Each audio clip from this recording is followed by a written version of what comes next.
नमस्कार दोस्तों, Hindi novel story explainer में आपका हार्दिक स्वागत है, जहां हर पन्ना एक नई कहानी और हर कहानी एक नया अनुभव लेकर आती है। यहां आपको सिस्टम, रोमांस और मैजिक की अनोखी कहानियां मिलेंगी। तैयार हो जाए इस शानदार सफर के लिए। अध्याय 42। अनुवादक एंडलेस फैंटेसी ट्रांसलेशन। संपादक एंडलेस फैंटेसी ट्रांसलेशन। रात के 10 बज रहे थे। अर्जुन टैक्सी से उतरकर ग्रैंड सिटी अपार्टमेंट वापस जा रहा था। उसे नहीं पता था कि सान्या वापस आ गई है या नहीं। पूरी रात उससे संपर्क नहीं हो पाया, जिससे वह चिंतित हो गया। जैसे ही अर्जुन उस जगह के गेट के अंदर जाने वाला था, एक तेज रोशनी उसकी तरफ चमकी और साथ में कुछ गाड़ियों के हॉर्न भी बजने लगे। ऐसा लगा जैसे कोई उसे अपनी तरफ आने के लिए कह रहा हो। अर्जुन ने अपनी भौहें सिकुड़ी और देखा कि ड्राइवर सीट पर एक महिला बैठी है। उसने उसे अनदेखा किया और सीधे ग्रैंड सिटी अपार्टमेंट की ओर चल दिया। यद्यपि वह ये नहीं पहचान सका कि कार में बैठी महिला कौन थी, लेकिन वह निश्चित रूप से सान्या नहीं थी। दरअसल कार में बैठी महिला रोशनी थी। आज रात सभी समूहों और निगमों के लिए एक अचानक बैठक थी। सभी अधिकारियों को इसमें शामिल होना था, लेकिन रोशनी को एहसास हुआ कि सान्या नहीं आई। उसकी सभी कॉल नहीं लग पाईं और वह पूरी बैठक में मौजूद नहीं थी। वह जानती थी कि कुछ तो गड़बड़ है, क्योंकि सान्या कभी देर से नहीं आई थी और न ही उसने निगम में शामिल होने के पहले दिन से ही कभी जल्दी छुट्टी ली थी। उसे संदेह था कि सान्या के साथ कुछ हुआ है, इसलिए उसने फॉर्म में सान्या की निजी जानकारी देखी और यह जगह पाए। वह कार से उतरकर अपार्टमेंट में जाकर उसे देखने ही वाली थी कि तभी उसे अर्जुन दिखाई दिया। चूंकि अर्जुन ने दवा का पर्चा दिया था, इसलिए उसने अर्जुन की जांच के लिए विशेष रूप से एक निजी जासूस को नियुक्त किया था। उसने कभी नहीं सोचा था कि उसकी निजी जानकारी इतनी खाली होगी। वह ये पता नहीं लगा सकी कि यह आदमी कहाँ से आया था और न ही यह कि वह रिवर सिटी क्यों आया था। आपको ये पता होना चाहिए कि होशिया में रहने के लिए एक भिखारी भी खाली जानकारी नहीं दे सकता। व्यक्तिगत जानकारी के रिक्त पृष्ठ की एकमात्र संभावना ये थी कि पार्टी की व्यक्तिगत जानकारी को उच्च प्राधिकारी द्वारा संरक्षित किया गया हो। तब से रोशनी को अर्जुन नाम के इस लड़के के बारे में जानने की उत्सुकता होने लगी। बेशक ये सिर्फ उत्सुकता नहीं थी, बल्कि नफरत भी थी।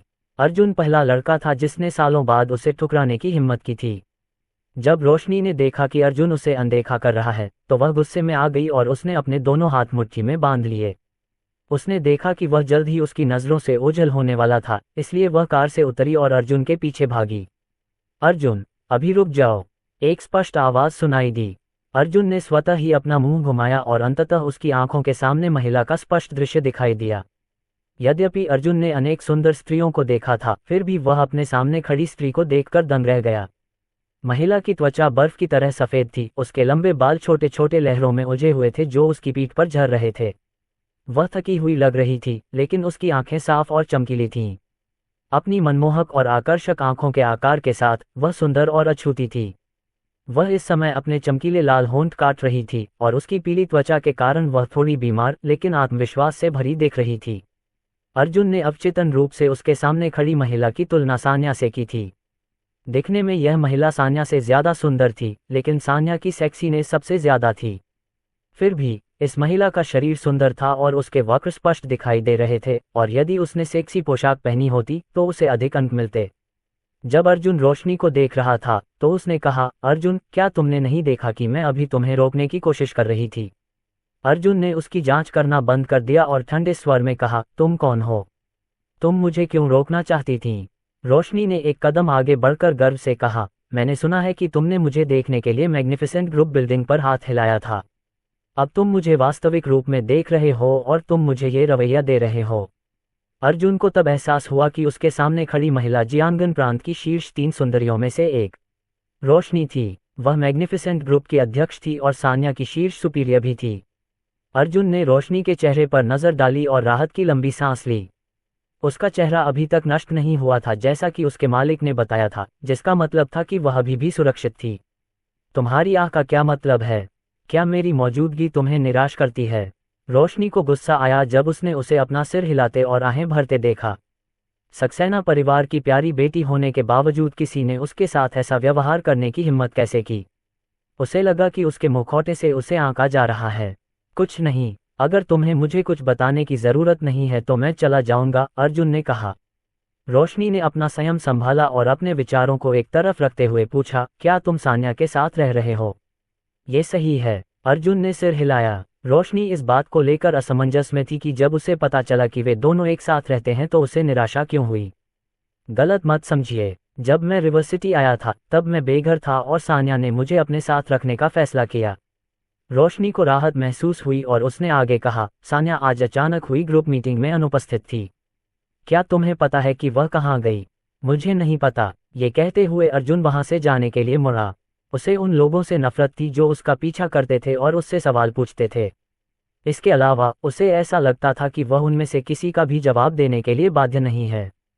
जब रोशनी ने देखा कि अर्जुन कितना अधीर है तो वह चकित हो गई और जल्दी से चिल्लाई, अर्जुन यहीं रुक जाओ। अर्जुन नहीं रुका। रोशनी के हाथ मुट्ठियां बंध गईं और वह इतनी क्रोधित हो गई कि उसने अपने पैर जमीन पर पटकने शुरू कर दिए। कुछ दिन पहले तक तो आप मुझसे मिलने के लिए इतने अड़े हुए थे, तो जब मैं आखिरकार आया तो आप इतने अधीर क्यों हो रहे थे?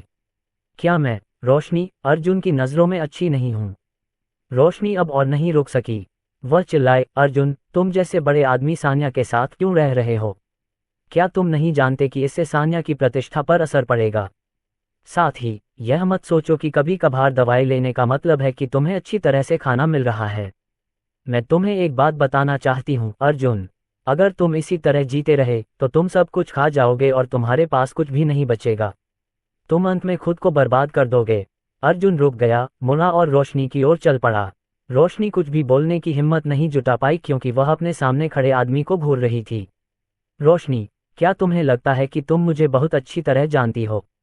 या फिर तुम्हें लगता है कि चूंकि तुम जियांगन प्रांत के सक्सेना परिवार की राजकुमारी हो इसलिए तुम्हें दूसरों पर अपनी मर्जी से आरोप लगाने का अधिकार है? ऐसा नहीं है। रोशनी की आवाज़ फुसफुसाहट जैसी लग रही थी। अब वह थोड़ी डरी हुई थी। अर्जुन के होठों के कोनों पर एक डरावनी मुस्कान उभर आई। चूंकि आप मुझे अच्छी तरह से नहीं जानते तो फिर आपको मेरी आलोचना करने का क्या अधिकार है? मुझे इस बात से कोई फर्क नहीं पड़ता कि आप मैग्निफिसेंट ग्रुप की अध्यक्ष हैं या जियांगन प्रांत के सक्सेना परिवार की राजकुमारी। भले ही आप कैपिटल सिटी के शीर्ष परिवार से हों, लेकिन जब आप मेरे सामने हों तो कृपया अपना अहंकार कुछ हद तक कम कर लें। मैं जो कुछ भी करता हूं उससे आपका कोई लेना देना नहीं है। रोशनी एक कदम पीछे हट गई और अर्जुन के रौबदार अंदाज से पूरी तरह हैरान रह गई। उसकी आंखों के किनारे लाल हो गए क्योंकि उसे लगा कि उसे बिना किसी बात के दोषी ठहराया जा रहा है। मेरा यह मतलब नहीं था। मैं तो बस, अर्जुन ने रोशनी को अपनी बात कहने का मौका नहीं दिया और जैसे आया था वैसे ही चला गया। उसकी नज़र में रोशनी के कुलीन परिवार से होने से कोई फर्क नहीं पड़ता था, क्योंकि वह उन लोगों में से हो सकती थी जो अर्जुन को देखने के अलावा कुछ नहीं कर सकते थे। अर्जुन के चले जाने के बाद रोशनी अब और नहीं रोक सकी और रोने लगी। वह बचपन से ही सक्सेना परिवार की राजकुमारी रही है और सिंहासन पर विराजमान रहती है।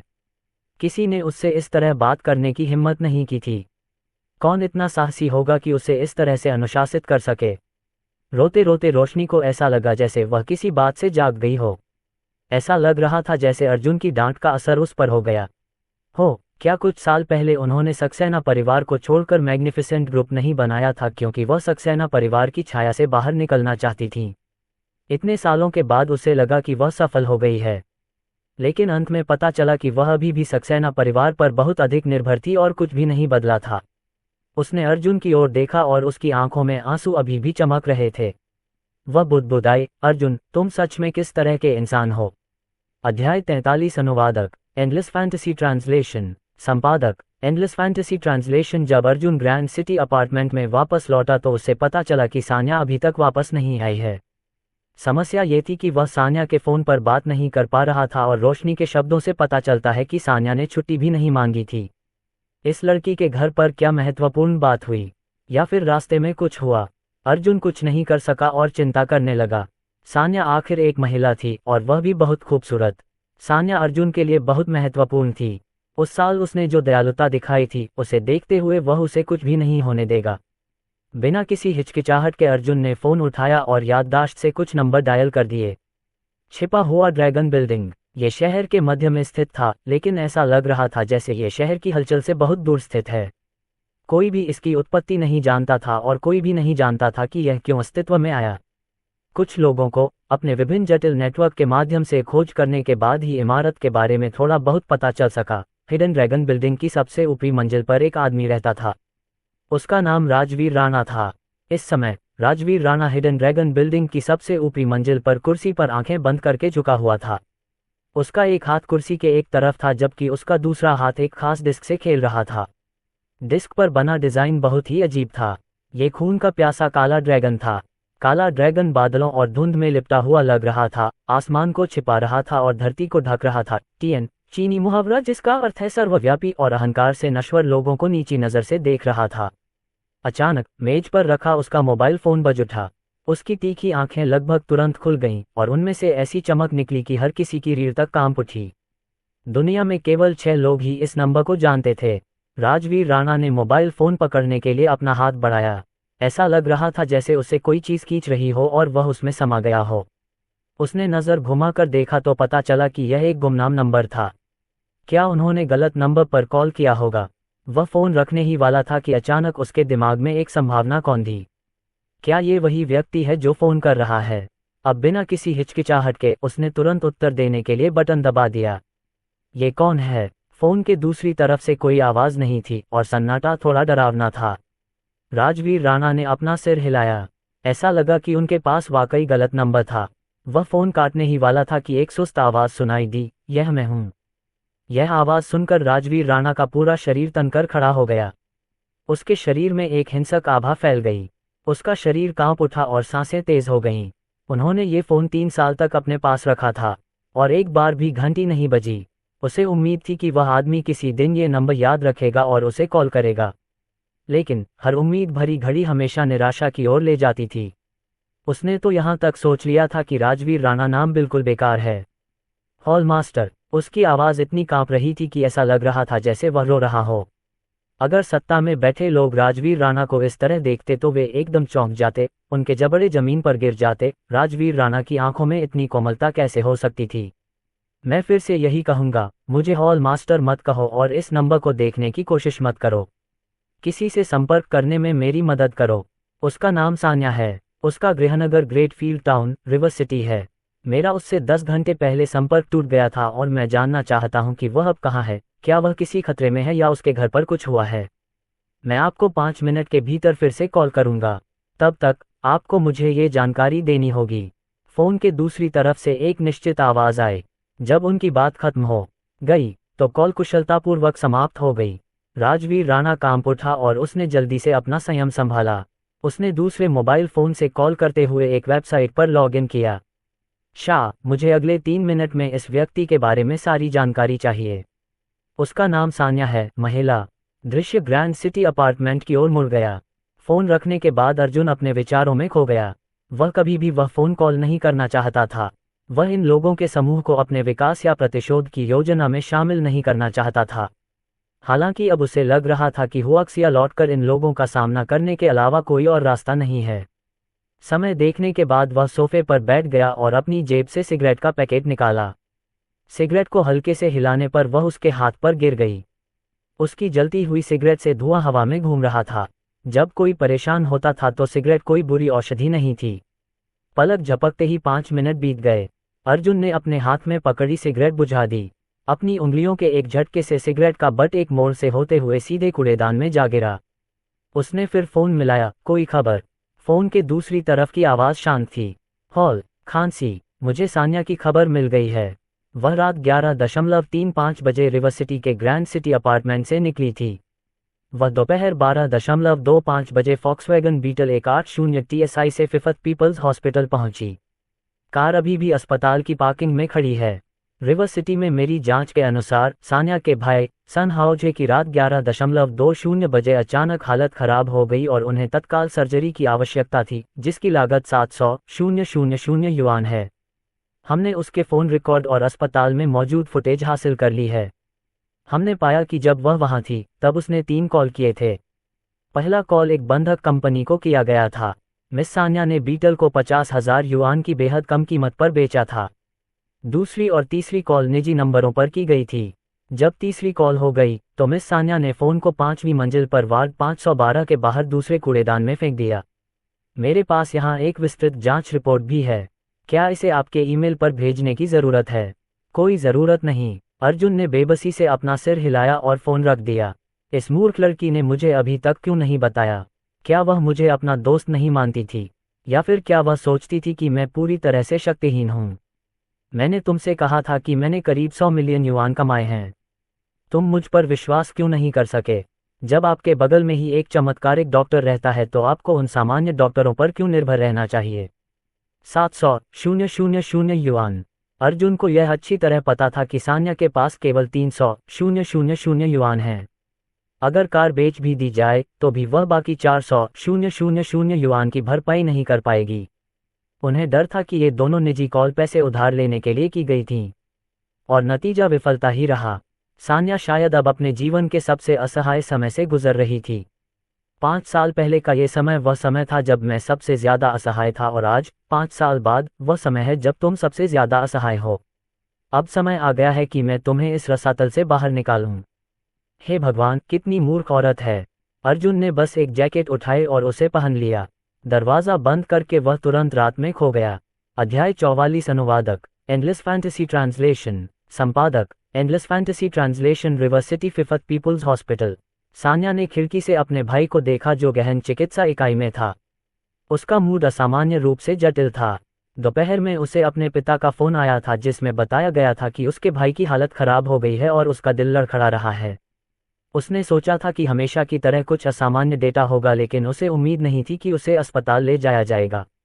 डॉक्टर ने कहा कि तुरंत ऑपरेशन करना होगा और इसकी लागत 700,000 युआन है। उसके लिए 700,000 युआन उसकी पहुंच से बाहर था। यद्यपि वह मैग्निफिसेंट ग्रुप की निदेशक थीं, लेकिन उनके वेतन में बंधक ऋण और उनके भाई के वार्षिक चिकित्सा व्यय के कारण कमी आ गई थी। उसकी बैंक बचत में जमा 300,000 युआन भी दहेज के पैसे थे। वह अपने भाई के इलाज के लिए 300,000 युआन निकालने को तैयार थी। उसने कार भी बेच दी थी, लेकिन यह अभी भी पर्याप्त नहीं था। वह केवल अपने दूसरे चाचा दिनेश सूर्यवंशी को ही फोन कर सकी। दिनेश सूर्यवंशी पिछले कुछ सालों से रिवर सिटी में लकड़ी के प्रसंस्करण का काम कर रहे थे और उन्होंने खूब पैसा कमाया था। उन्होंने एक मर्सिडीज बेंज लग्जरी कार और 150 वर्ग फुट का घर खरीदा था।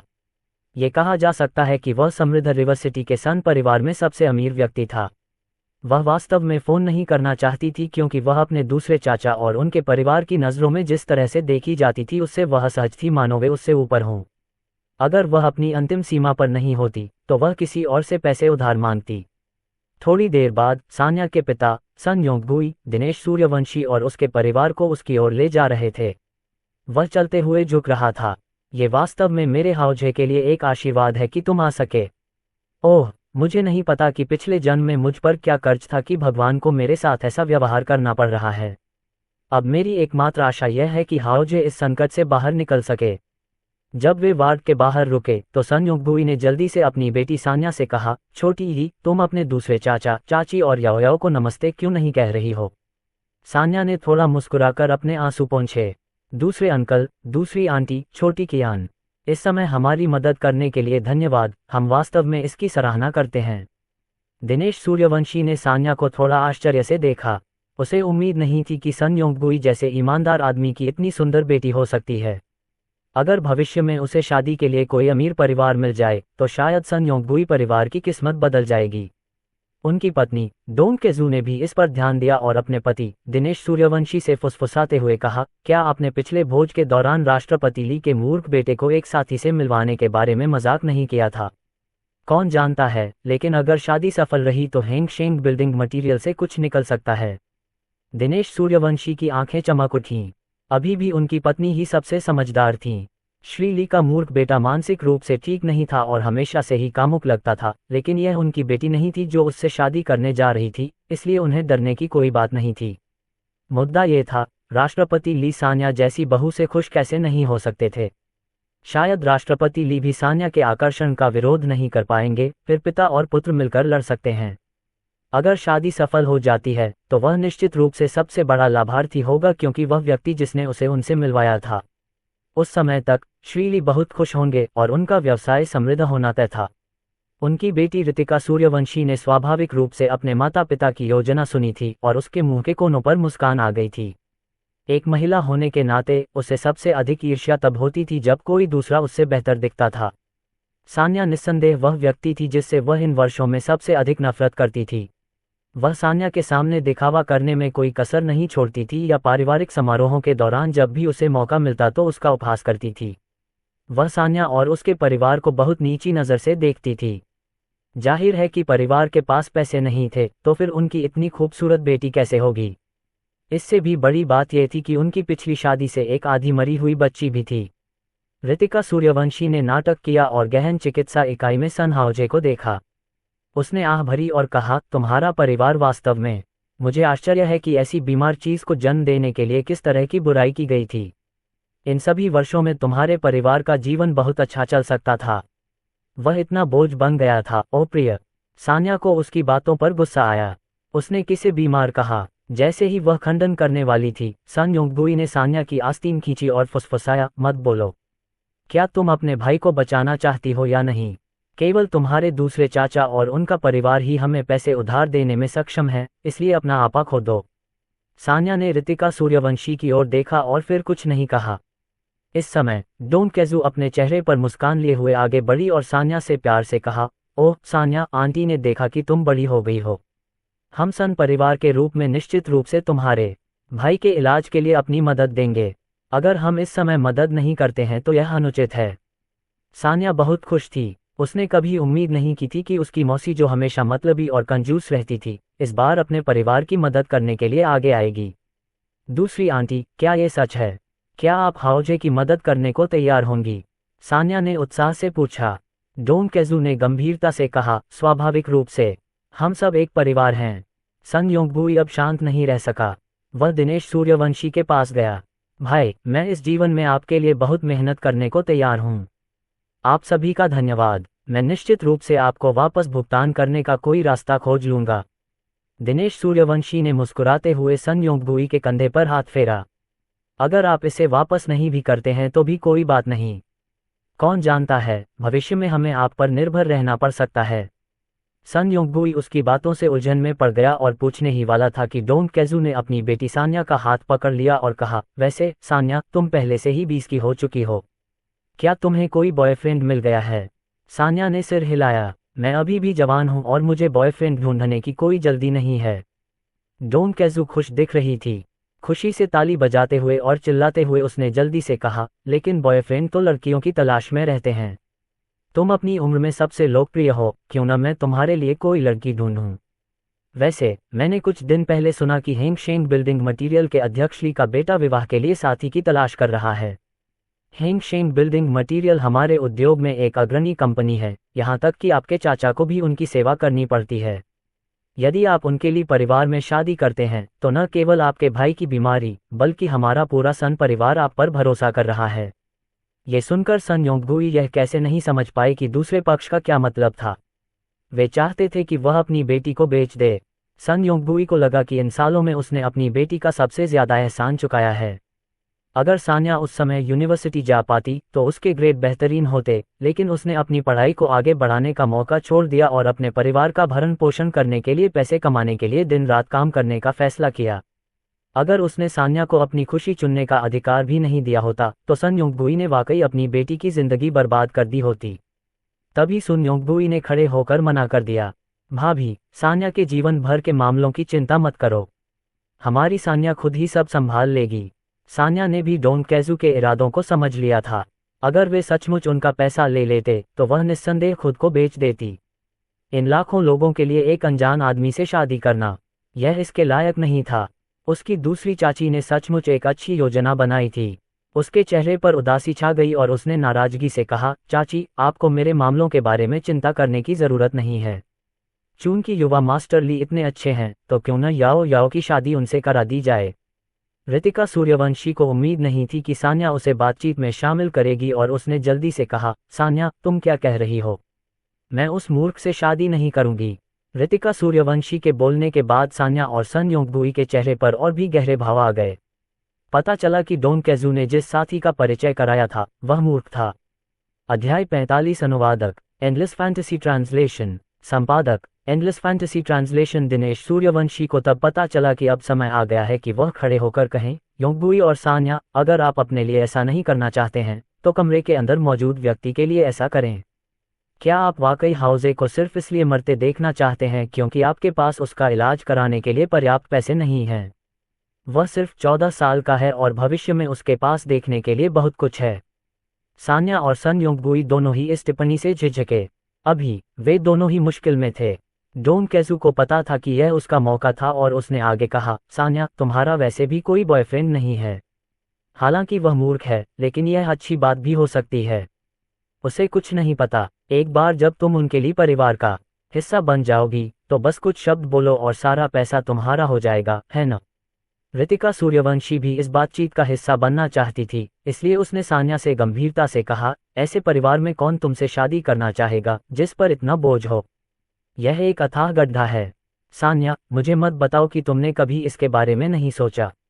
तुम्हारा कोई बॉयफ्रेंड न होने की असली वजह क्या है? इसकी वजह तुम्हारा मरता हुआ भाई है। सान्या का चेहरा पीला पड़ गया।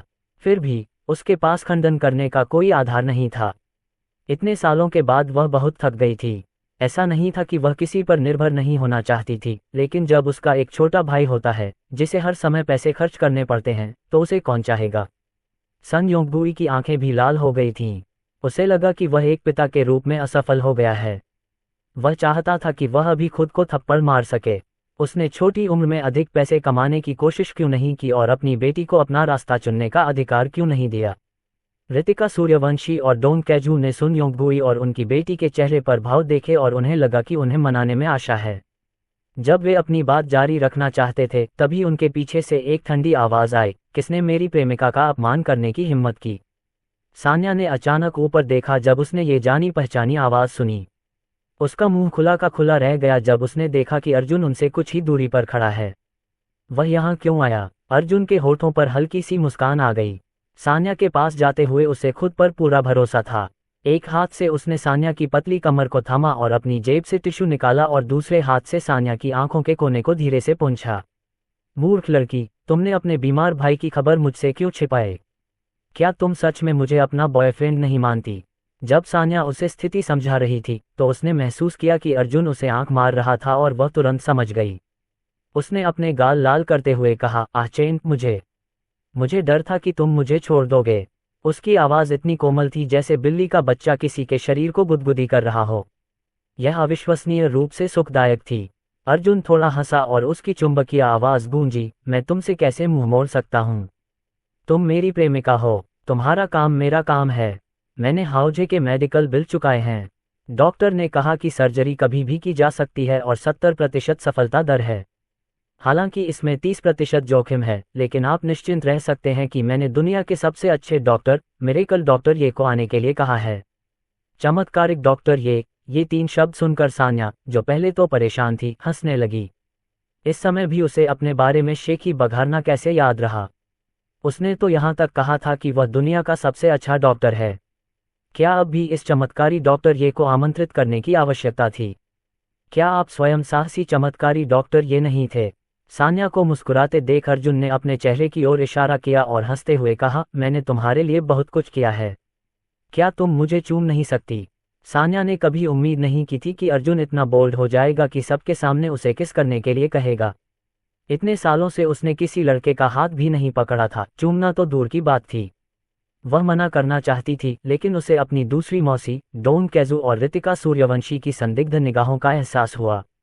अब और संकोच न करते हुए उसने अपनी आंखें बंद कर लीं और अपने लाल होंठ उसके गाल पर दबा दिए। मुआ टिल्डर, ये तुम्हें पुरस्कृत करने के लिए है। अर्जुन तो बस मजाक कर रहा था। आखिरकार वह उसका बॉयफ्रेंड होने का नाटक कर रहा था और उसे उम्मीद नहीं थी कि सान्या उसे किस करेगी। उसने कभी उम्मीद नहीं की थी कि सान्या सचमुच उसे चूमेगी। उन लाल होंठों में गर्मी और कोमलता का एहसास था। ये बहुत ही सुखद था।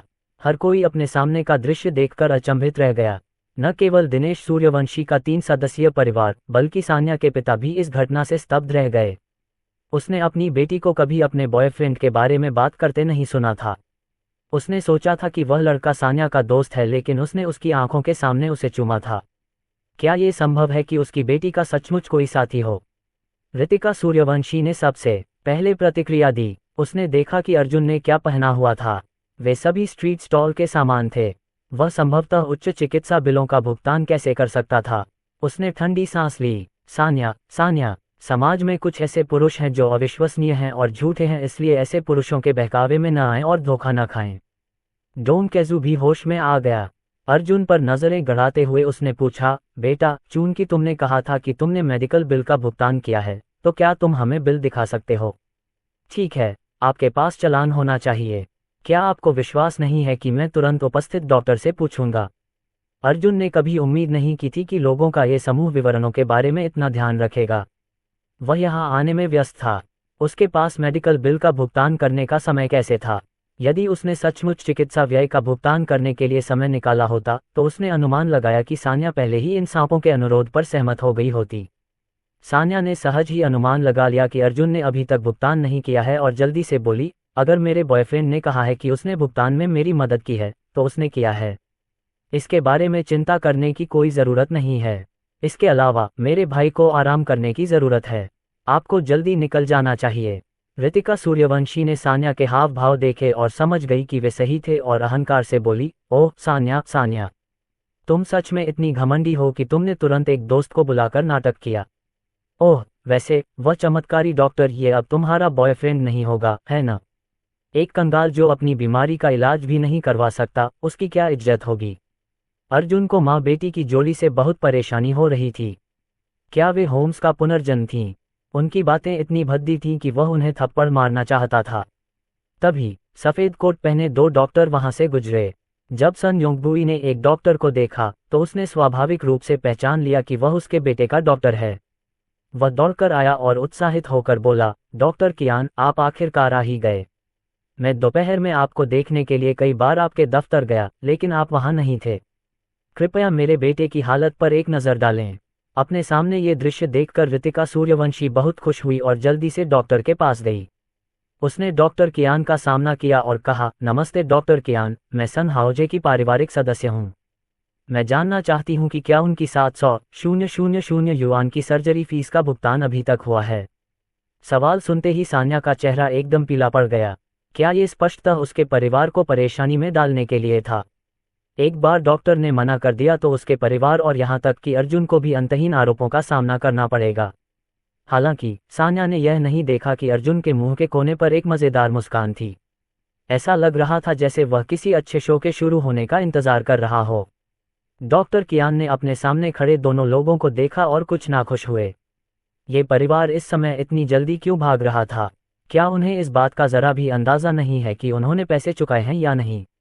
अगर उन्होंने पैसे चुकाए होते तो सर्जरी बहुत पहले ही शुरू हो गई होती। मरीज अब भी गहन चिकित्सा इकाई में कैसे घिसट रहा होगा? वह वास्तव में इस समय कैपिटल सिटी अस्पताल से चमत्कारिक डॉक्टर देवेंद्र का स्वागत करने के लिए पूरे अस्पताल का प्रतिनिधित्व कर रहे थे।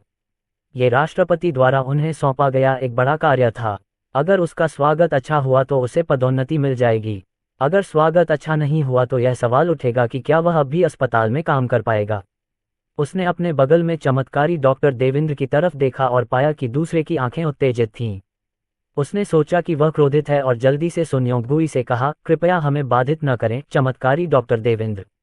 इससे पहले कि वह बोलना समाप्त करता, उसे ये देखकर आश्चर्य हुआ कि चमत्कारी डॉक्टर देवेंद्र भाग गया था। उनकी अभिव्यक्ति अतुलनीय उत्साह की थी। अध्याय 46 अनुवादक एंडलेस फैंटेसी ट्रांसलेशन संपादक एंडलेस फैंटेसी ट्रांसलेशन। तभी चमत्कारिक डॉक्टर देवेंद्र अर्जुन के पास जाकर उसे धनुष देते हुए दिखाई देते हैं। चमत्कारी डॉक्टर देवेंद्र को पता था कि उनकी आंखों के सामने जो आदमी था उसका क्या मतलब था। वह कुछ दिन पहले ही शेन हाउस में उनसे मिला था और उसे लगा कि वह धोखेबाज है। लेकिन जब उसने रजत शेनॉय को खड़े होते देखा तब उसे एहसास हुआ कि वह गलत था। वह बिल्कुल गलत था। पिछले कुछ दिनों में उन्होंने दुनिया भर के अपने दोस्तों से सलाह ली थी, लेकिन किसी को भी इस बात पर विश्वास नहीं हुआ। एक प्रसिद्ध डॉक्टर होने के नाते वह स्वाभाविक रूप से जानता था कि चिकित्सा में उत्कृष्ट होने का क्या मतलब है। इसका मतलब था कि वह एक दिन दुनिया के शीर्ष पर खड़ा होगा और सभी को पीछे छोड़ देगा। इसलिए पिछले कुछ दिनों में चमत्कारी डॉक्टर देवेंद्र रिवर सिटी में रहे थे। सतह पर वह कई अस्पतालों के साथ चर्चा और आदान प्रदान कर रहा था, जबकि वास्तव में वह अर्जुन से मिलने का अवसर खोजना चाहता था। अगर वह उससे मिल पाता तो और भी अच्छा होता। किसने सोचा था कि वह सचमुच उससे टकरा जाएगा? वह अपनी आंखों के सामने आए अवसर को कैसे छोड़ सकता था? धनुष ने डॉक्टर कियान को चकित कर दिया। चमत्कारी डॉक्टर देवेंद्र चिकित्सा जगत के लिए एक उपहार थे। वह आमतौर पर केवल सम्मानित वरिष्ठों के सामने ही ऐसा करते थे। चमत्कारी डॉक्टर देवेंद्र अब क्या कर रहे थे? ये युवक सीनियर था। ये कैसा मजाक था? इससे पहले कि वह कुछ कह पाता, चमत्कारी डॉक्टर देवेंद्र ने कहा, चमत्कारिक डॉक्टर हम फिर मिलेंगे। छोटे कियू को उम्मीद नहीं थी कि तुम यहाँ आओगे। पिछली घटना के लिए मुझे बहुत खेद है और उम्मीद है कि चमत्कारिक डॉक्टर ये मुझे माफ कर देंगे। छोटी कियू। डॉक्टर कियान के मुंह से लगभग खून निकल आया। क्या इस चमत्कारी डॉक्टर देवेंद्र ने वास्तव में इस युवक के सामने खुद को छोटा कियू कहा था?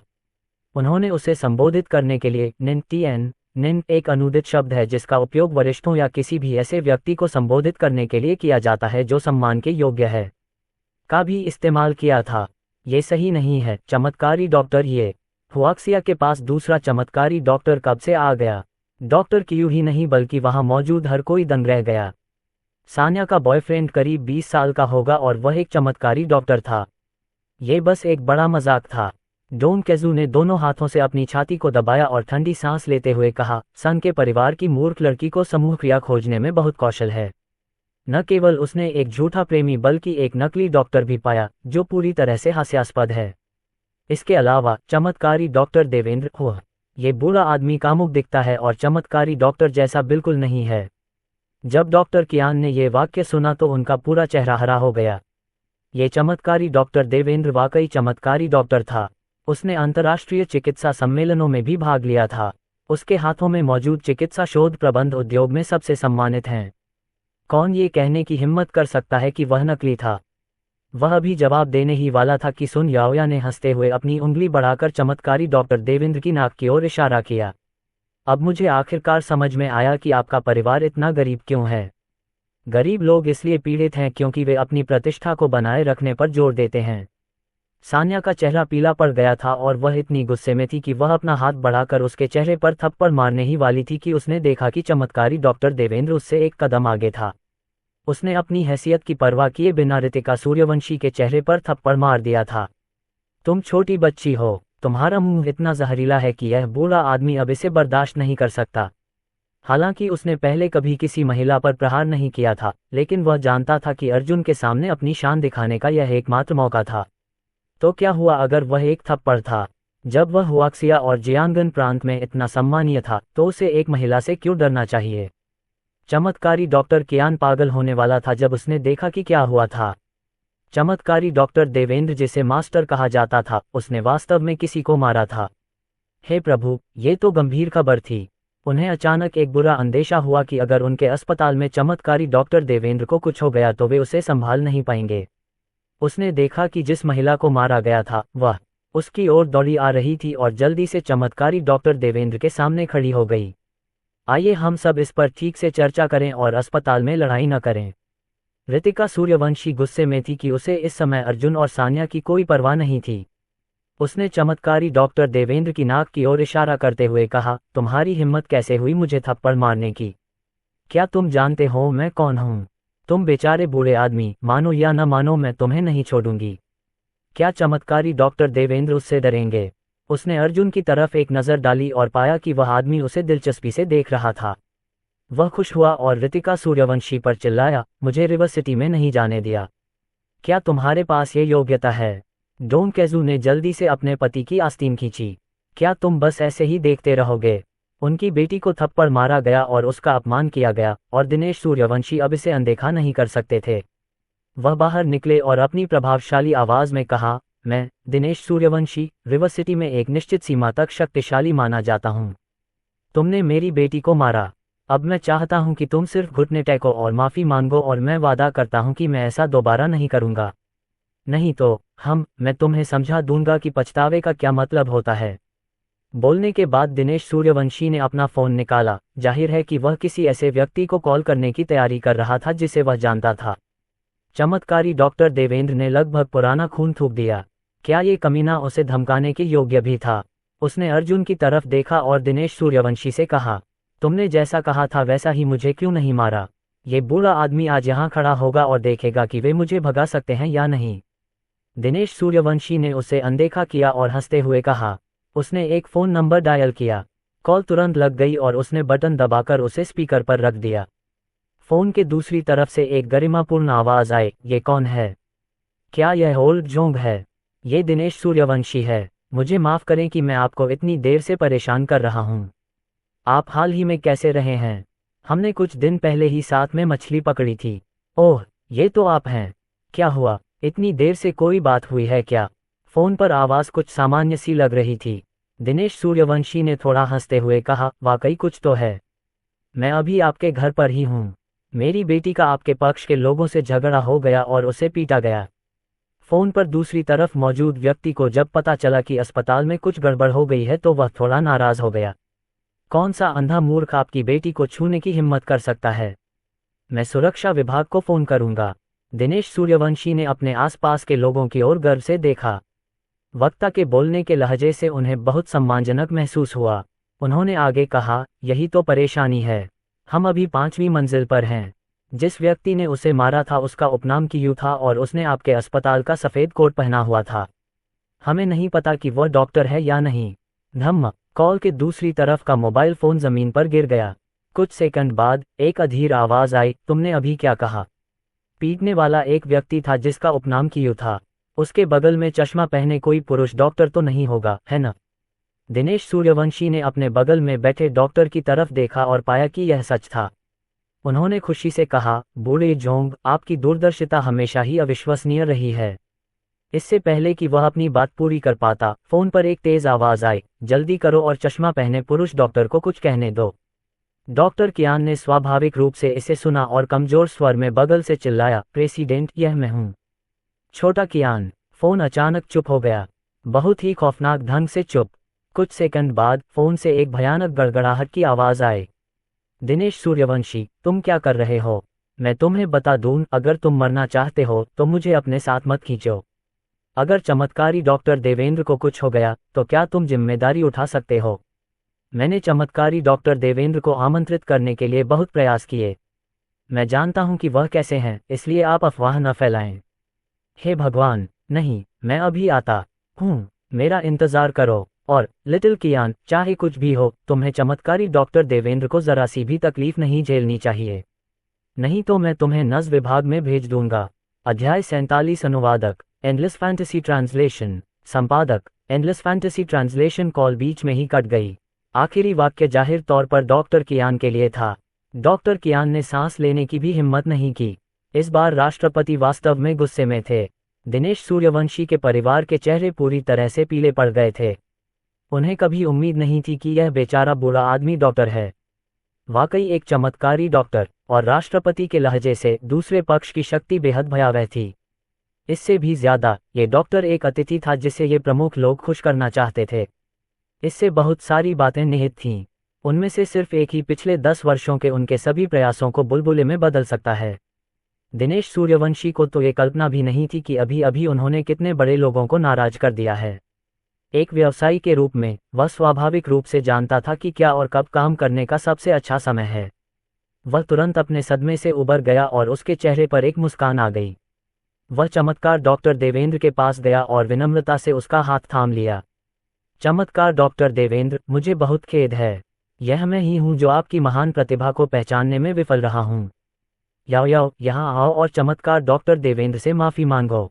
ऋतिका सूर्यवंशी एकदम स्तब्ध रह गई। उसे ही थप्पड़ मारा गया था, वह दूसरे पक्ष से माफ़ी क्यों मांगे? इस दुनिया में क्या गलत था? कोई इतना दुस्साहसी कैसे हो सकता है कि दूसरों पर प्रहार करे? जब दिनेश सूर्यवंशी ने देखा कि उनकी बेटी अभी भी माफ़ी मांगने नहीं आई है, तो उन्होंने तुरंत ऋतिका सूर्यवंशी को अपने पास खींच लिया। जल्दी से चमत्कारिक डॉक्टर देवेंद्र से माफ़ी मांगो। ऋतिका सूर्यवंशी अपने पिता की डांट से घबरा गए और धीरे से बोले, मुझे माफ़ कर दो चमत्कारी डॉक्टर देवेंद्र।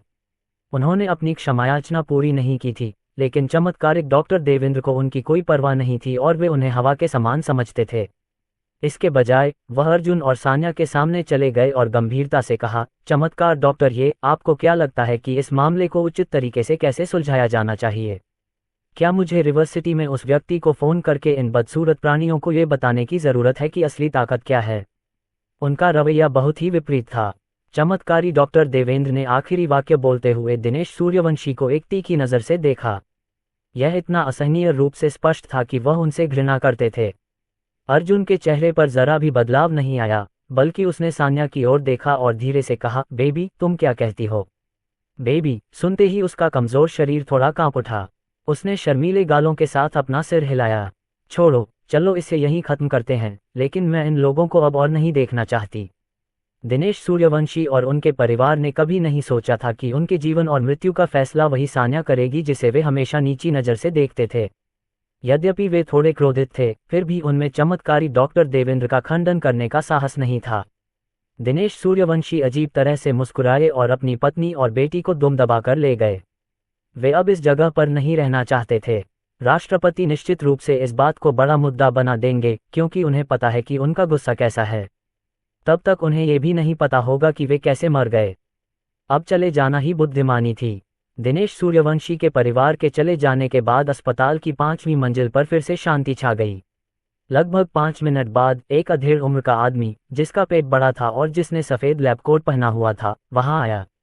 जब उन्होंने चमत्कारी डॉक्टर देवेंद्र को देखा तो उन्होंने तुरंत हाथ बढ़ाकर क्षमा मांगी। चमत्कारी डॉक्टर देवेंद्र, मुझे बहुत दुख है कि आपको इस सदमे से गुजरना पड़ा। मैं कल कैनाल होटल में मेजबानी करूंगा और व्यक्तिगत रूप से कुत्ते दिनेश सूर्यवंशी से आपसे माफ़ी मांगूंगा। चमत्कारी डॉक्टर देवेंद्र भी काफ़ी अनुभवी व्यक्ति थे। उन्होंने वार्ड में मौजूद युवक की ओर नाराजगी भरे भाव से देखा और अध्यक्ष कुलदीप को डांटा। भोजन की कोई आवश्यकता नहीं है, लेकिन मैं पूछना चाहता हूं, अध्यक्ष कुलदीप, आप चमत्कारी डॉक्टर जी के दोस्त को इस गहन चिकित्सा इकाई में रखने के लिए क्या कर रहे हैं? अध्यक्ष कुलदीप इस आरोप से हैरान रह गए। फिर उन्होंने अर्जुन की तरफ देखा जो एक तरफ खड़ा था। रास्ते में ही उसने डॉक्टर कियान से भी सारी स्थिति जान ली थी। उसने अंदाजा लगा लिया था कि चमत्कारी डॉक्टर देवेंद्र ने जिस चमत्कारी डॉक्टर ये का जिक्र किया है, वह चीनी चिकित्सा के उच्च वर्ग से आता होगा। अन्यथा दूसरा पक्ष इतनी विनम्रता से बात नहीं करता। एक ऐसा चरित्र जिसे चमत्कारिक डॉक्टर देवेंद्र भी अपमानित करने का साहस नहीं कर सके, वह ऐसा व्यक्ति नहीं था जिसे रिवर्सिटी का एक छोटा अध्यक्ष भड़का सके। उसने अर्जुन को एक लंबी नज़र से देखा और जल्दी से कहा, तो ये चमत्कार डॉक्टर ये है। मैं लंबे समय से आपसे मिलने का इंतजार कर रहा था। चलो देखते हैं कि यह ठीक है या नहीं। मैं अब मरीज को वीआईपी वार्ड में स्थानांतरित करूंगा और 1 घंटे के भीतर तुरंत ऑपरेशन करूंगा। सर्जरी शुल्क के लिए यह एक संयोग है कि मुझे यहां आते समय बताया गया कि हमारे अस्पताल में इस बीमारी के लिए पॉलिसी कोटा है। इसलिए कृपया पॉलिसी सब्सिडी का लाभ उठाएं और कोई भी अन्य खर्च अस्पताल और देश द्वारा वहन किया जाएगा। अर्जुन ने प्रेसिडेंट कुलदीप को देखा। हालांकि वह सान्या के भाई का इलाज खुद करना चाहता था, लेकिन ऐसी परिस्थितियों में उसे फिर से सब कुछ समझाना पड़ेगा। बेहतर होगा कि अस्पताल को उसका इलाज करने दिया जाए और फिर वह गुप्त रूप से काम करेगा। ऐसा ही होगा। सान्या और सुन योंगबुई ने एक दूसरे को खुशी से देखा जो धीरे धीरे आश्चर्य में बदल गई। कुछ घंटे पहले अस्पताल का रवैया बिल्कुल साफ था, यानी बिना पैसे दिए इलाज नहीं होगा और वार्ड इतने कम है कि आरक्षण भी संभव नहीं है। लेकिन अर्जुन के आने से सारा मामला ही पलट गया। अस्पताल को अब एक पैसे की भी जरूरत नहीं थी और उन्होंने 1 घंटे के अंदर ही उन्हें वीआईपी वार्ड और सर्जरी की सुविधा दे दी। ये हास्यास्पद था। अस्पताल इतना कुशल और दानशील कब बन गया? सान्या और सन योंगबुई बेवकूफ़ नहीं थे। उन्हें पता था कि अस्पताल में कोई तथाकथित नीतिगत कोटा नहीं था, लेकिन इस अस्पताल के निदेशक उस आदमी के प्रति सद्भावना व्यक्त कर रहे थे। ये सब उस आदमी की प्रतिष्ठा के कारण था। इस आदमी के बिना सन हाओजे को जीने का मौका भी नहीं मिलता। सन योंगबुई थोड़ा घबरा गया। वह सिर्फ एक किसान था और पहले कभी ऐसे मशहूर व्यक्ति से नहीं मिला था। वह अपनी बेटी के पास गया और फुसफुसाया, आही, तुम्हारा बॉयफ्रेंड क्या करता है? तुम दोनों की मुलाकात कैसे हुई? सान्या ने अर्जुन की तरफ देखा और मुस्कुराते हुए कहा, वह एक आवारा है और हमारी मुलाकात तब हुई जब उसने मुझसे पैसे उधार मांगे। अब मैं उसकी मकान मालकिन हूँ। सन योंगबुई स्तब्ध रह गया। आही, तुम क्या मजाक कर रही हो? इतना बड़ा आदमी आवारा कैसे हो सकता है? और तुम उसके मकान मालिक हो? वह वही है जो तुम्हारा मकान मालिक होना चाहिए। रात के 12 बजे अर्जुन और सान्या एक साथ घर गए क्योंकि सन हाओजे को वीआईपी वार्ड में रहने की व्यवस्था की गई थी और हर दिन उनकी देखभाल की जाएगी। इसके अलावा सान्या के पिता अस्पताल में ही रुके थे, इसलिए सान्या को वहां रहने के लिए नहीं कहा गया। जब वे वार्ड से बाहर निकल रहे थे तो सन योंगबुई ने सान्या को हर तरह के संकेत देकर एक तरफ बुलाने की कोशिश की, लेकिन सान्या ने उनमें से किसी को भी नहीं पकड़ा। सन योंगबुई तभी अपने विचारों में सीधे साधे हो पाए। तुम पहले से ही एक वयस्क हो, तुम्हें इस तरह की चीज़ों के बारे में उचित होना चाहिए। सान्या शर्म से लाल हो गई और उसने अर्जुन को तुरंत दूर खींच लिया।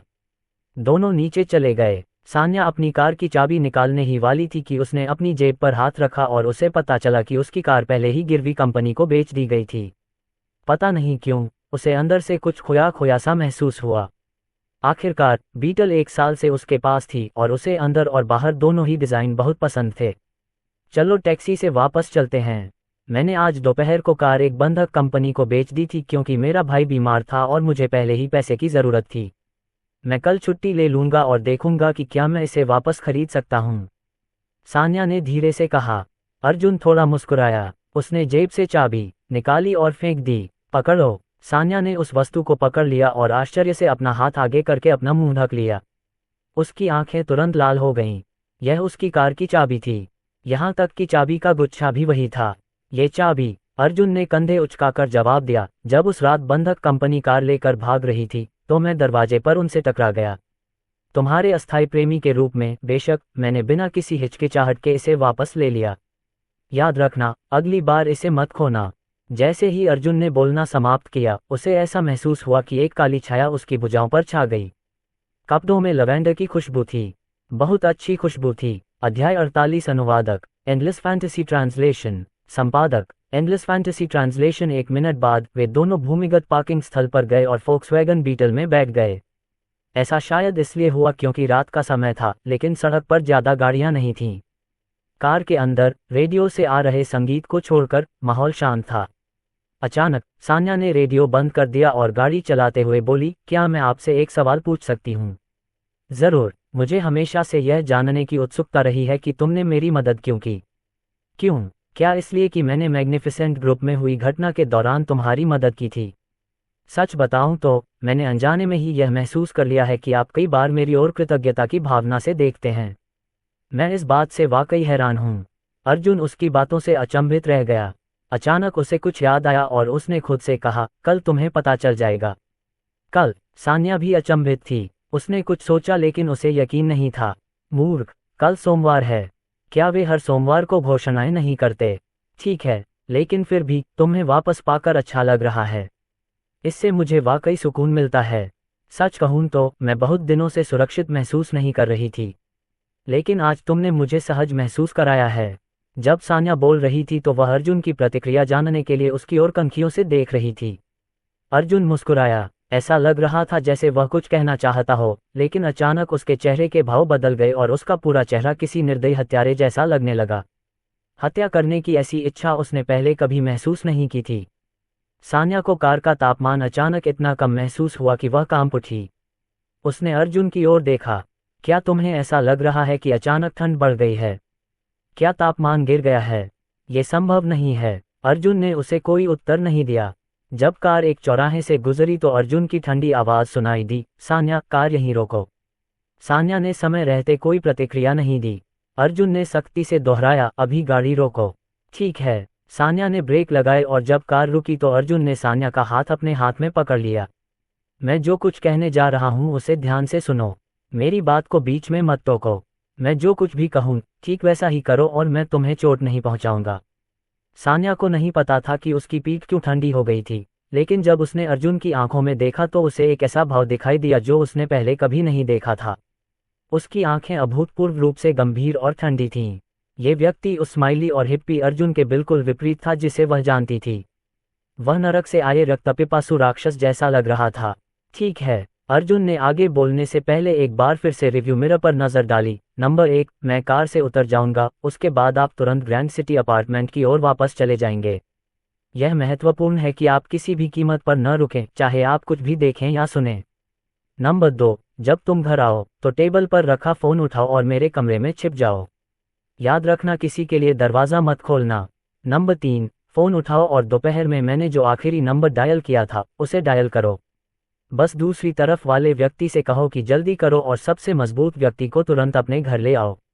नंबर 4, अगर इस आधे घंटे के भीतर कोई घुस आए तो विरोध मत करना। बस आत्मसमर्पण कर देना और मेरे द्वारा तुम्हें बचाने का इंतज़ार करना। क्या तुम्हें सब कुछ साफ है? सान्या ने उत्साह से अपना सिर हिलाया। उसकी पूरी पीठ भीग चुकी थी। उसे नहीं पता था कि आगे उसके साथ क्या होने वाला है।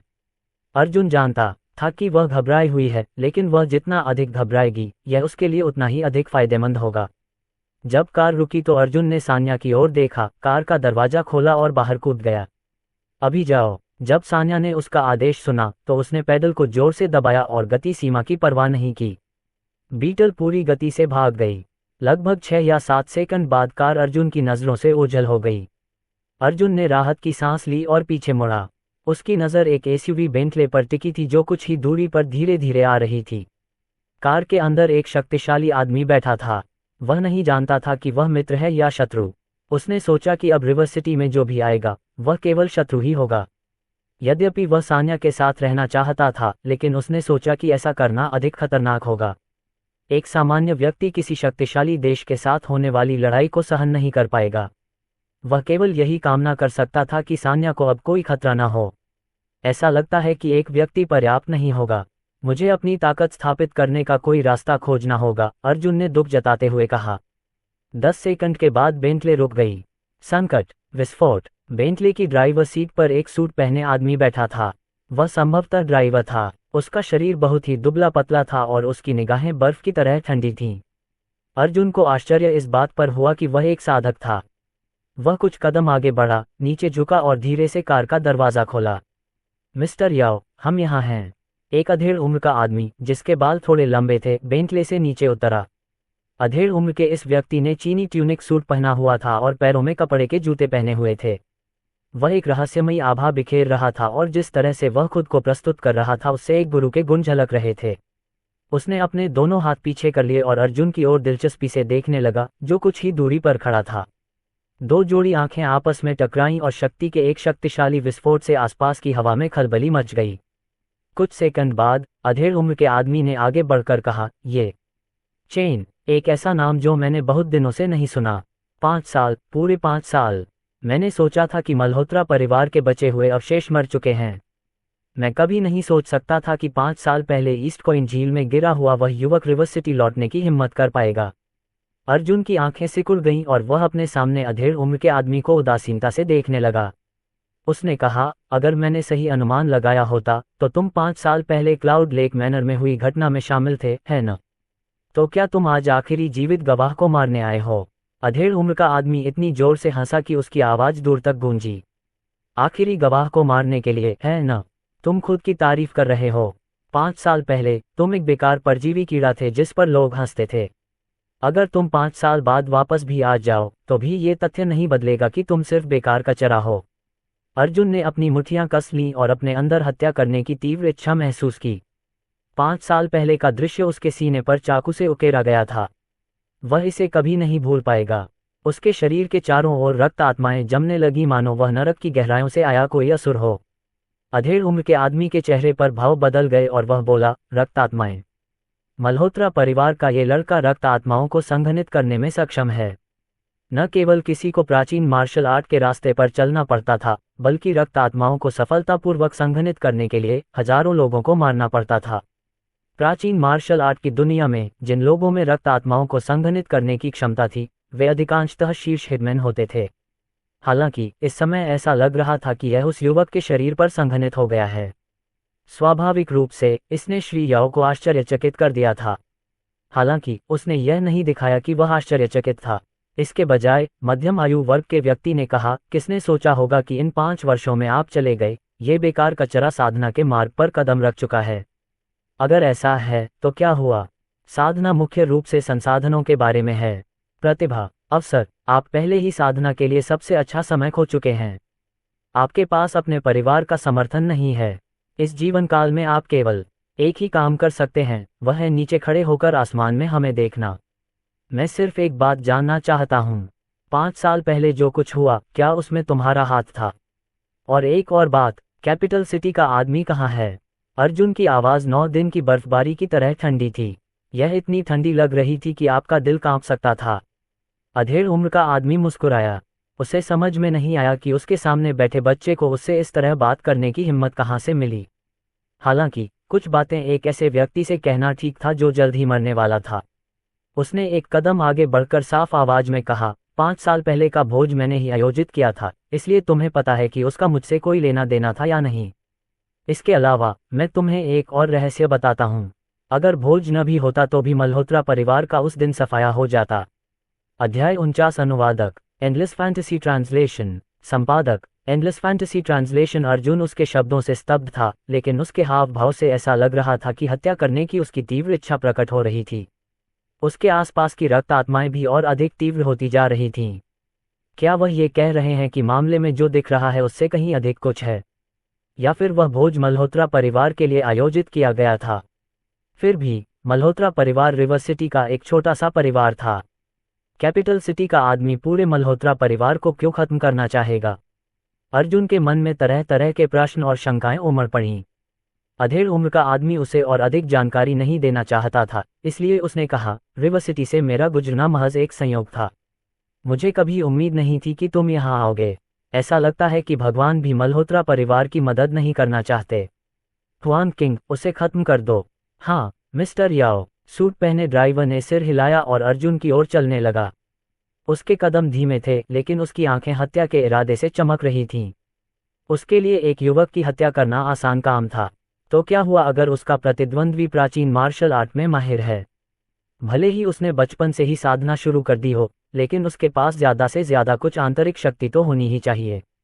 जहां तक उसकी बात है, वह पहले ही 3 क्षेत्रों को पार कर चुका था और अब वह एक अर्धचरण बल विसारक मास्टर था। उनके लिए आंतरिक शक्ति गुरु को मारना एक चींटी को कुचलने जितना आसान था। हुआन किंग ने अपनी मुट्ठियां भींच लीं और कहा, चिंता मत करो बच्चे, मैं तुम्हारे लिए इसे आसान बना दूंगा। इससे पहले कि वह अपना भाषण समाप्त कर पाता, अर्जुन पहले ही हरकत में आ गया था। उसकी हरकत इतनी अचानक थी, किसी को इसकी उम्मीद नहीं थी। अर्जुन एक क्षण में ही हुआन किंग के सामने आ गया और उसके चारों ओर तेज हवा चलने लगी। जीवन और मृत्यु केवल एक विचार की दूरी पर हैं। अर्जुन की आंखें ठंडी हो गईं। उसने अपना हाथ बढ़ाया, हुआन किंग के गले को कसकर पकड़ा और उसे बेरहमी से मरोड़ दिया। कचक! हुआन किंग को लगा कि उसके गले से भयानक शक्ति का प्रवाह फैल रहा है। दर्द असहनीय था। बाद में उसे एहसास हुआ कि वह सांस नहीं ले रहा था। उसे तो ये भी महसूस होने लगा कि उसका जीवन धीरे धीरे खत्म होता जा रहा है। जब वह हमला करने की कोशिश कर रहा था तो उसकी आंखें पूरी तरह खुली हुई थीं, लेकिन जल्द ही उसे एहसास हुआ कि वह एक घातक हवाई दीवार में बंद हो गया है, जिससे वह बिल्कुल भी हिलने में असमर्थ है। उसकी पुतलियां फैल गईं और कुछ ही सेकंड बाद उसकी मृत्यु हो गई। उसने कभी यह उम्मीद नहीं की थी कि उसे जवाबी हमला करने का मौका भी नहीं मिलेगा। वह अपने प्रतिद्वंद्वी द्वारा मात्र 1 सेकंड में मारा गया। तुम बहुत कमजोर हो, अर्जुन ने ठंडे स्वर में उपहास किया और उसे दूर फेंक दिया, जैसे वह कोई कूड़ा फेंक रहा हो। उसने यह बात धीमी आवाज में कही, लेकिन उसके शब्द उस अधेड़ व्यक्ति के कानों में बिजली की तरह गूंजे। मध्यम आयु वर्ग के व्यक्ति ने अपने जीवन में अनगिनत शक्तिशाली पुरुषों को देखा था, लेकिन उसने कभी किसी व्यक्ति को half step force dispersing master को इतनी तेजी से मारते नहीं देखा था। पूरी प्रक्रिया तैरते बादलों और बहते पानी की तरह सहज थी। टीएन अर्थ स्वाभाविक और बिना किसी जोर जबरदस्ती के कुशल और सुंदर गति। अभी तो केवल 2 सेकंड ही हुए थे। वह दूर खड़े युवक को भयभीत भाव से देखने लगा। मुझे मत बताओ कि ये बच्चा पहले से ही ग्रैंड मास्टर स्तर पर है। असंभव, ये संभव नहीं है कि हुआक्सिया में इतना युवा मार्शल आर्ट ग्रैंड मास्टर हो। दूसरी ओर उसने 40 साल साधना में बिताए थे और उसके पास कई महान खजानों तक पहुंच थी। सबसे महत्वपूर्ण बात यह थी कि वह असाधारण रूप से प्रतिभाशाली था, लेकिन उसने ग्रैंड मास्टर स्तर को मुश्किल से हासिल किया था। हालांकि ये युवक तो केवल 5 वर्षों के लिए गायब हुआ था। उसकी साधना इतने भयानक स्तर तक कैसे पहुंच सकती थी? इसके अलावा उन्होंने निश्चित रूप से इस उम्र में खेती करने का सबसे अच्छा समय बिताया था। अधेड़ उम्र के व्यक्ति के हृदय में तीव्र लहरें उठीं और उसके चेहरे पर भय की झलक दिखाई दी। वह अज्ञात से भयभीत था। अर्जुन ठंडे चेहरे के साथ उस अधेड़ व्यक्ति की ओर बढ़ने लगा। वह उससे बेहतर जानता था कि देवेंद्र के परिवार को मारने का मतलब खेल शुरू करना नहीं था। उसका बदला लेने का खेल तभी शुरू होगा जब वह अपने सामने खड़े अधेड़ व्यक्ति की हत्या कर देगा। ये देखकर कि अर्जुन उसके करीब आ रहा है, अधेड़ उम्र के व्यक्ति ने अपने विचारों की श्रृंखला रोक दी और अपने भीतर के डर को दबाते हुए कहा, मुझे कभी उम्मीद नहीं थी कि तुम ग्रैंड मास्टर स्तर तक पहुंचोगे। हालांकि मुझे नहीं पता कि तुमने ये कैसे किया, लेकिन तुम्हें जिंदा रखना मेरे लिए निश्चित रूप से एक खतरा है। अगर ऐसा है तो मेरे पास तुम्हें मारने के अलावा कोई विकल्प नहीं होगा। अगले ही पल उसने कदम बढ़ाया। अधेड़ उम्र के उस आदमी ने एक कदम आगे बढ़ाया और जमीन पर एक छोटा सा गड्ढा बन गया। वह चीते की तरह आगे बढ़ा और पलक झपकते ही अर्जुन के ठीक सामने था। उसकी मुट्ठी पंजे में बदल गई और सीधे अर्जुन की खोपड़ी पर निशाना साध रही थी। यदि अर्जुन का पंजा उसकी खोपड़ी को पकड़ लेता तो वह टुकड़े टुकड़े हो जाती। आज मैं युद्धवीर तुम्हारा सिर काट दूंगा। दूसरी ओर अर्जुन की आंखें ठंडी हो गईं और वह कोई लापरवाही करने की हिम्मत नहीं जुटा पाया। उसने मुक्का मारने से पहले तब तक इंतजार किया जब तक कि उसका हाथ ट्रू क्यूई के भंवरों से घिरा नहीं। युद्धवीर ने देखा कि इन परिस्थितियों में भी अर्जुन ने मुक्का मारने की हिम्मत की। उसने ठंडी हंसी के साथ कहा, लगता है कि तुम वास्तव में ग्रैंड मास्टर स्तर तक नहीं पहुंचे। अगर तुम इस तरह मुक्का मारोगे तो तुम अपनी कब्र खुद खोद रहे हो। अर्जुन ने शांति से कहा, ओह सचमुच। जैसे ही अर्जुन युद्धवीर को छूने वाला था, उसने अचानक अपनी उंगलियां फैलाईं और अपनी मुट्ठियां फिर से कस लीं। ऐसा लगा जैसे उसने हवा को पकड़ लिया हो। फिर उसने अपनी उंगलियों से हवा को छुआ और जोरदार मुक्का मारा। इस थप्पड़ में सच्ची क्यूई की धारा बह रही थी। हवा के झोंके भी सुनाई दे रहे थे। धमाक! अर्जुन की हथेली और युद्धवीर का पंजा एक क्षण में टकराए। युद्धवीर को सिर्फ इतना महसूस हो रहा था कि उसके अंगों में क्यूई की धारा बह रही है। उसके हाथ में एक तेज सुन्नता सी सनसनी फैल रही थी। वह बेकाबू होकर कांप रहा था। धप धप धप! उसे मजबूरन 7 कदम पीछे हटना पड़ा। होश में आने के बाद युद्धवीर ने सीधे अर्जुन की ओर देखा, जो भय से भरे चेहरे के साथ पर्वत की तरह स्थिर खड़ा था। उसे अपने शरीर में खून की धार बह रही थी। अगर उसने उसे बलपूर्वक नहीं दबाया होता तो वह निश्चित रूप से मुंह से खून थूक देता। हालांकि यह केवल एक चाल थी, लेकिन वह पहले से ही जानता था कि उसका प्रतिद्वंद्वी बहुत शक्तिशाली था। वह कम से कम ग्रैंड मास्टर स्तर तक तो पहुंच ही गया होगा। वह कुछ देर तक अर्जुन को देखता रहा। उसका हाथ कांप रहा था और उसे लग रहा था कि उसका हाथ लगभग पूरी तरह सुन्न हो गया है। उसकी आंखों में डर की एक झलक उभरी और उसने पूछा, आखिर तुम कौन हो? वह यह मानने को तैयार नहीं था कि उसके सामने खड़ा युवक मल्होत्रा परिवार का वही निकम्मा लड़का है जिसका 5 साल पहले मजाक उड़ाया गया था। उनके जैसा कोई व्यक्ति संभवतः ग्रैंड मास्टर क्षेत्र तक कैसे पहुंच सकता है? वह इस बात पर भी विश्वास नहीं कर पा रहा था कि यह युवक इतने वर्षों से जानबूझकर अपनी शक्तियों को दबा रहा था।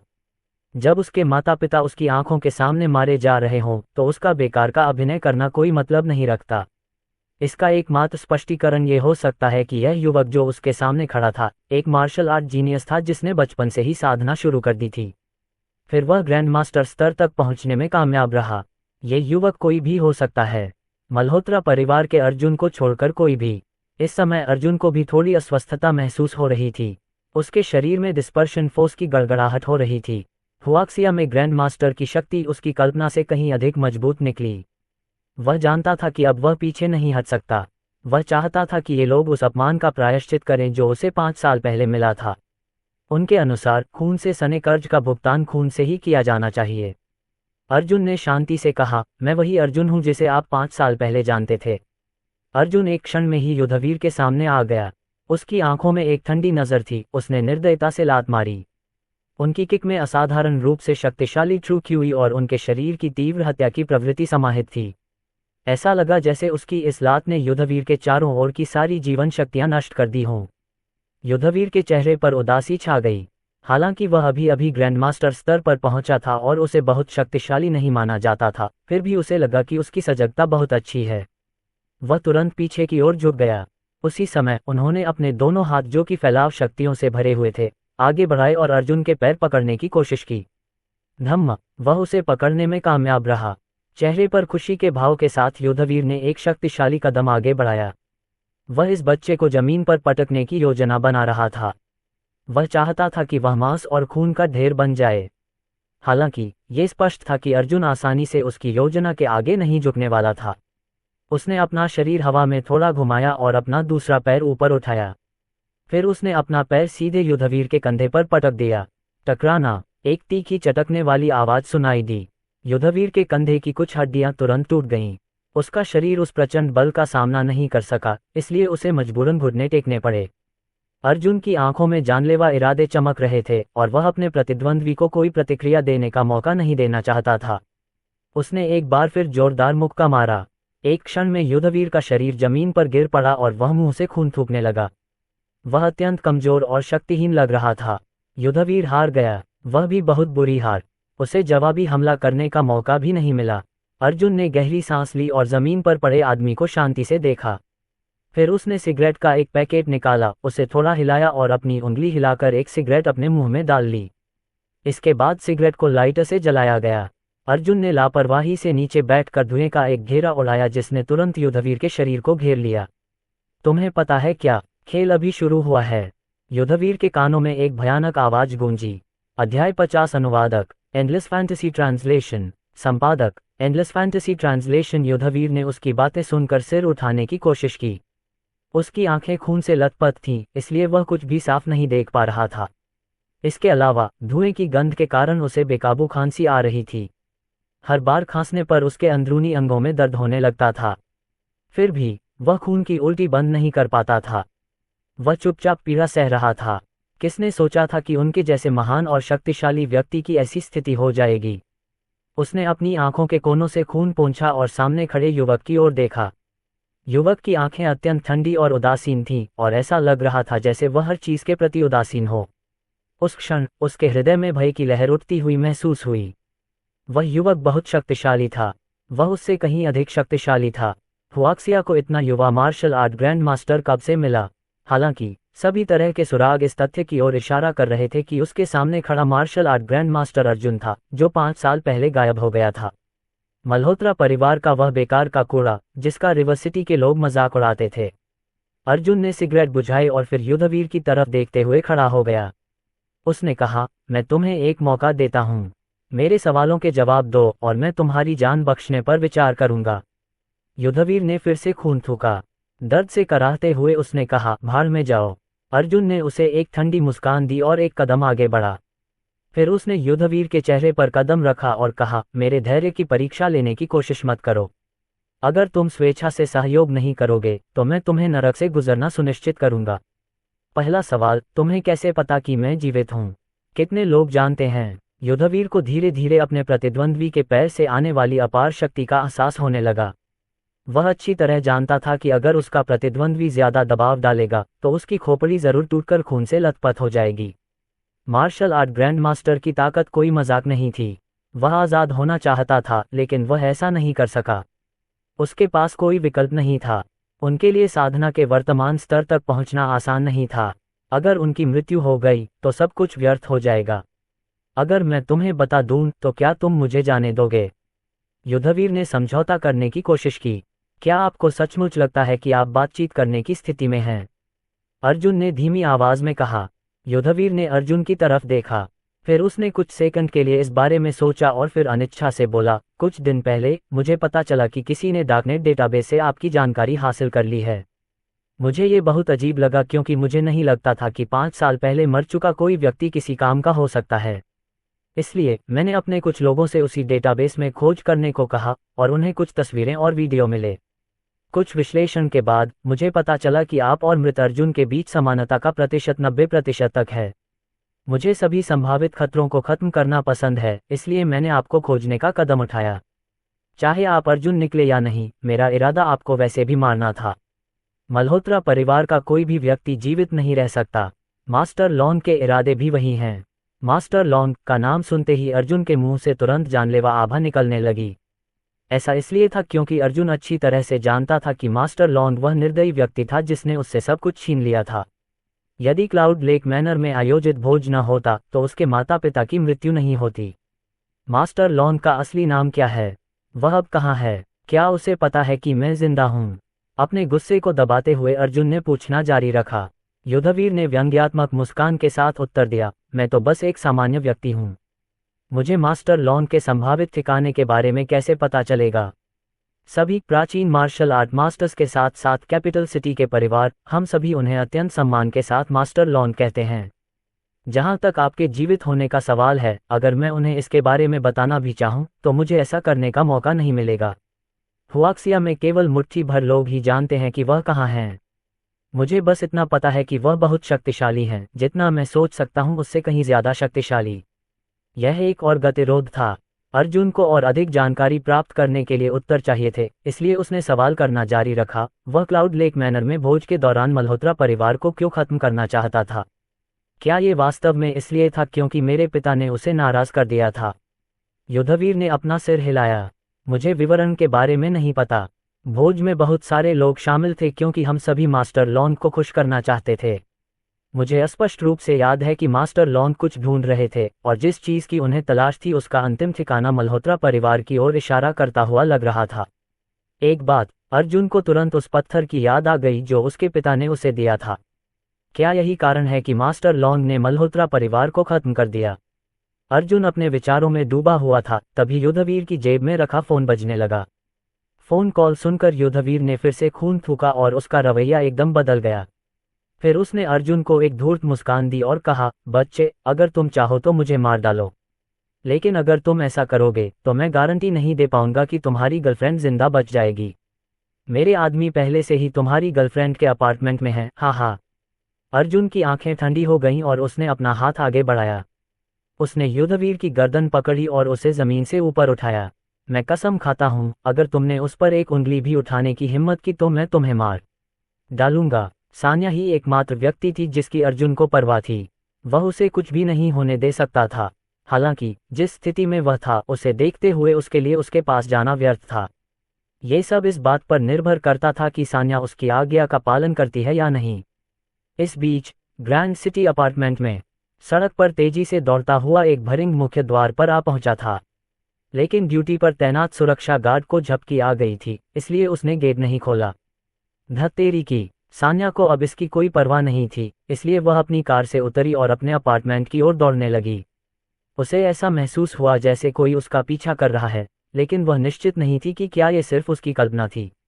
वह हताश होकर लिफ्ट की ओर दौड़ी और सीधे अपने अपार्टमेंट तक पहुंच गई। उसने अपने अपार्टमेंट की चाबी उसके कीहोल में डाली और दरवाज़ा खोला। अपने अपार्टमेंट में घुसने के बाद उसने जोर से दरवाज़ा बंद किया और तुरंत दरवाज़ा बंद कर दिया। अर्जुन की बातें याद आते ही उसके पैर डर से कांपने लगे। फ़ोन, हाँ, पहले फ़ोन लाओ। सान्या ने जल्दी से अपनी मेज पर रखा फ़ोन उठाया और अर्जुन के निर्देशानुसार उसके कमरे में पहुंची। हालांकि उसे यह नहीं पता था कि अर्जुन ने उसे अपने कमरे में जाने का आदेश क्यों दिया था, लेकिन उसके पास इस बारे में सोचने का समय भी नहीं था। जैसे ही उसने कमरे का दरवाज़ा बंद किया, वह ये देखकर आश्चर्यचकित रह गई कि दरवाजे से एक विशेष प्रकाश निकल रहा था। उसने अपनी आंखें रगड़ी और देखा कि दरवाजे पर तरह तरह की प्राचीन नक्काशी थी। किसी तरह उसे लगा कि रून नक्काशी गति में थी। यह क्या बकवास है। तभी अचानक उसे कुछ याद आया और उसने खुद को सोचना बंद करने के लिए मजबूर किया। उसने जल्दी से फ़ोन पर रिप्ले बटन दबाया। फ़ोन की स्क्रीन पर तुरंत ही अजीब संख्याओं की एक श्रृंखला दिखाई दी। क्या तुम्हें यकीन है कि कॉल लग जाएगी? सान्या को संदेह होने से नहीं रोका जा सका। कुछ देर बाद कॉल कनेक्ट हुई और दूसरी तरफ से एक अधेड़ उम्र की आवाज़ सुनाई दी, हॉल मास्टर। ठीक उसी समय जब अधेड़ उम्र के आदमी की आवाज़ सुनाई दी, सान्या ने भी किसी को अपने अपार्टमेंट में घुसते सुना।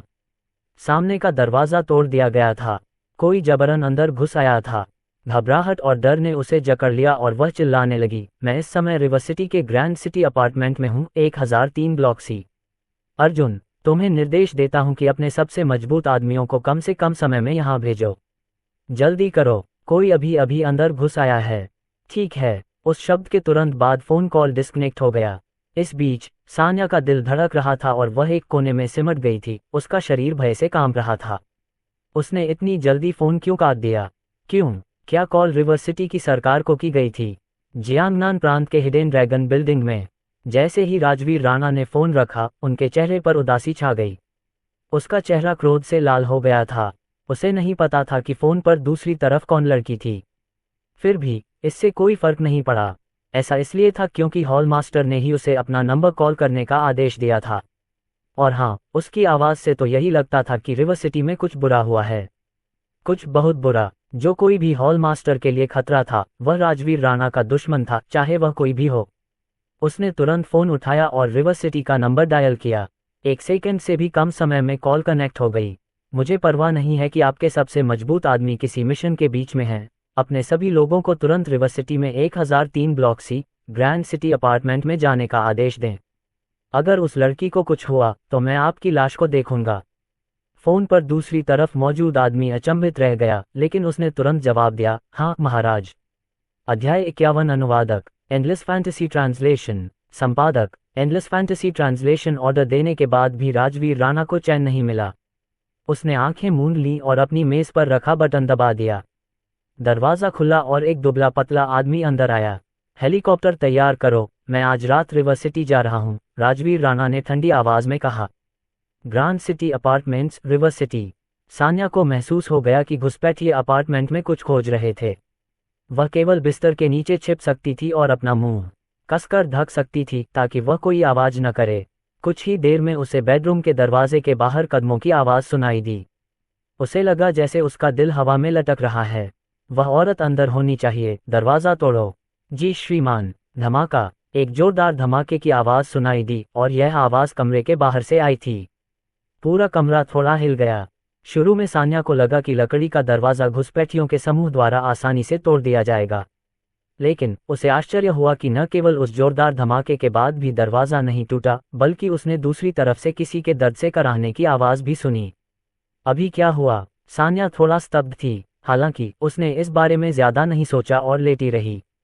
इस बीच कमरे के बाहर एक आदमी सूट पहने हुए जमीन पर पड़ा था। उसका शरीर दर्द से छटपटा रहा था। ये दृश्य देखकर सभी लोग अचंभित और भ्रमित हो गए। हालांकि उस आदमी ने दरवाज़ा तोड़ने के लिए सचमुच काफ़ी बल लगाया था, लेकिन उसका ऐसा अंजाम नहीं होना चाहिए था। अब हमें क्या करना चाहिए? सूट पहने एक अन्य व्यक्ति ने पूछा। मिस्टर याओ उसे जीवित चाहते हैं, मैं देखूंगा कि ये दरवाज़ा कितना मजबूत है। एक जख्मी चेहरे वाला आदमी उदास भाव के साथ दरवाजे के सामने खड़ा था। अगले ही पल उसने बेडरूम के दरवाजे पर जोर से मुक्का मारा। उसके मुक्के से हवा में विस्फोट हुआ। कोई भी देख सकता था कि उसके मुक्के की ताकत कितनी भयानक थी। टकराना। दरवाज़ा हिला और उसके होठों के कोने पर एक ठंडी मुस्कान उभर आई। उसे पूरा विश्वास था कि इतनी ताकत से तो लोहे का दरवाजा भी टूट जाएगा, लकड़ी का दरवाजा तो टूटना ही क्या। हालांकि जैसे ही उसकी मुट्ठी लकड़ी के दरवाजे से टकराई, एक मजबूत परिणामी बल उसकी ओर बढ़ गया। उसकी मुस्कान तुरंत कठोर हो गई और उसके शरीर पर एक ऐसी जबरदस्त ताकत का प्रहार हुआ जो नदियों और समुद्रों को उलट सकती थी। टीएन अर्थ।